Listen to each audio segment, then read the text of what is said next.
प्रयागराज से शुरू हुआ था वो विरोध, लगा कि अब ठीक होगा, अब ठीक होगा, महाकुंभ के बाद ठीक होगा। मैं अपना स्नान करूंगी और उस स्नान के साथ जो धर्म पे चलने का संकल्प मैंने लिया था, उस संकल्प को मैं पूर्णतः विराम दूंगी। जय श्री राम। प्रयागराज महाकुंभ 2025 से शुरू हुई एक कहानी जो अब खत्म हो रही है या अब खत्म होने को है।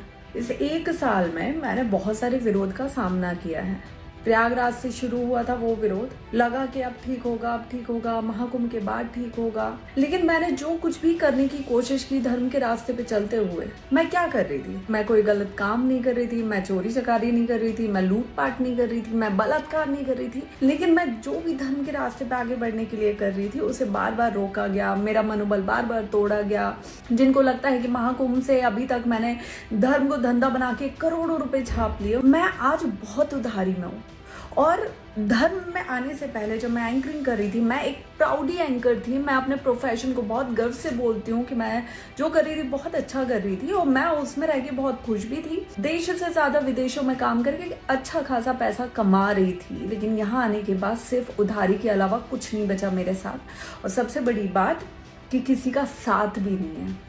आज मैं ये सब आपको क्यों बोल रही हूँ? क्योंकि मैंने लगातार इस एक साल में जो कुछ भी करने का प्रयास किया है, उसे रोका गया है, उसे तोड़ा गया है, उसमें विरोध उत्पन्न किए गए। और यही सेम चीज इस बार माघ मेला में भी मेरे साथ हुई है, जिसकी वजह से मैं बहुत ज्यादा हताश हुई हूँ।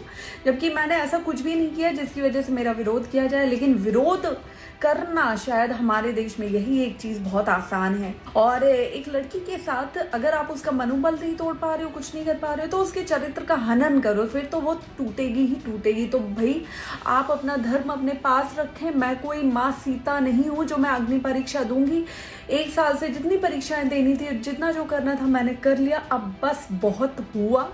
अब इस मौनी अमावस्या पे माघ मेले में मैं अपना स्नान करूंगी और उस स्नान के साथ जो धर्म पे चलने का संकल्प मैंने लिया था, उस संकल्प को मैं पूर्णतः विराम दूंगी और वापस अपना पुराना काम करूंगी, जिसमें ना ही कोई विरोध था, ना ही कोई चरित्र हनन जैसा काम था और ना ही उधारी थी। मुझसे अब कोई भी युवा, कोई भी भाई बहन ये बोलेंगे ना कि हमें धर्म से जुड़ना है, हमें धर्म के रास्ते पे चलना है, तो मैं यही बोलूँगी कि सबसे बड़ा धर्म है अपनी फैमिली से जुड़ के रहो, अपने परिवार में रहो, अपने घर के मंदिर में पूजा करो। इसके अलावा किसी को मत मानो। मेरा इस धर्म से जाना सिर्फ जाना नहीं होगा, एक विद्रोही मानसिकता लेकर जाना होगा। जय श्री राम।